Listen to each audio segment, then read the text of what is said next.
Selamat pagi, hadirin yang saya hormati. Perkenalkan, nama saya Alexander Dastin Damasatya dari kelas 12 IPS 1, absen 2. Salam sejahtera bagi kita semua. Pertama-tama marilah kita panjatkan puji dan syukur kepada hadirat Tuhan Yang Maha Esa, karena kita telah diberikan kesehatan dan keselamatan pada masa pandemi ini. Pembelajaran jarak jauh atau PJJ ini menjadi hal baru dalam kegiatan belajar mengajar akhir-akhir ini. Ini disebabkan karena sedang wabahnya virus corona yang mengembarkan hampir seluruh negara-negara di dunia, tidak terkecuali Indonesia. Pada awal diterapkannya PJJ membuat guru, siswa, dan orang tua siswa kebingungan. Guru harus mencari cara agar pembelajaran tetap berjalan walau harus dari rumah. Siswa harus belajar mandiri dari rumah tanpa bisa bertemu dengan teman-temannya. Pada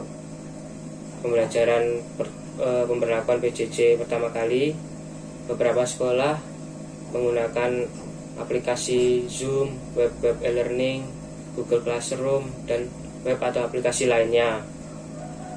Hal ini bukan tanpa kendala.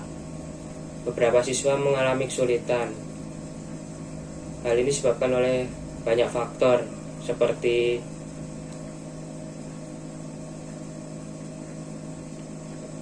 siswa yang belum terbiasa dengan aplikasi ini atau web ini, kurangnya sinyal yang memadai atau kurang baiknya sinyal, lalu ditambah handphone atau gawai siswa tidak mendukung aplikasi ini.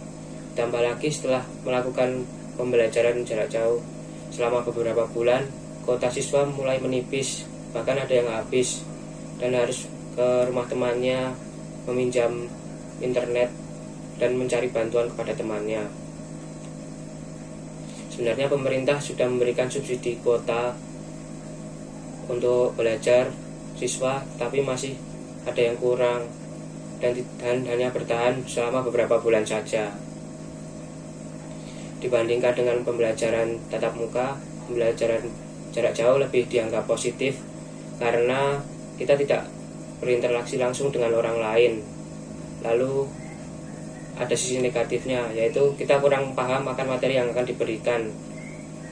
Untuk pembelajaran tatap muka memiliki sisi positif, yaitu kita paham akan materi yang diberikan karena dijelaskan secara langsung oleh guru kita.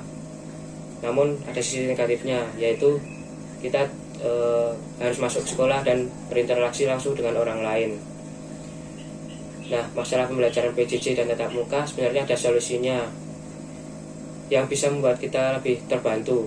Contohnya, jika PJJ menggunakan Zoom, kita harusnya dijelaskan materinya, terus menggunakan web untuk mengerjakan soal, diberikannya subsidi kuota internet yang cukup untuk per bulan, dan lain-lain.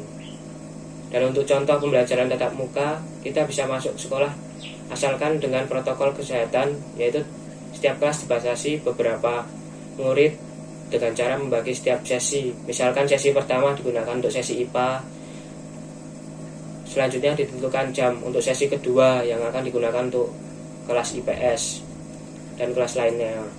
Lalu kita tidak bisa minjam alat ataupun barang milik teman dan harus membawa dari rumah sendiri, kecuali memang terpaksa sekali dan untuk menghindari hal-hal yang tidak diinginkan. Dengan PJJ ini akhirnya saya mencari dan terus belajar tentang teknologi yang dapat dimanfaatkan dalam pembelajaran. Tidak hanya web, e-learning, Zoom, dan lain-lain yang kami gunakan, masih ada beberapa aplikasi yang kami manfaatkan seperti Kahoot, Google Form, pemanfaatan HP smartphone. Pada akhirnya kita harus mempelajari beberapa cara penyampaian pembelajaran ini hingga sampai virus corona berakhir. Semoga bisa lebih memanfaatkan teknologi pada pembelajaran di kelas online atau tatap muka pada masa yang akan datang. Demikian beberapa pendapat yang bisa saya sampaikan, semoga dapat bermanfaat bagi kita semua. Terima kasih atas perhatiannya. Mohon maaf apabila ada salah dan ucapan.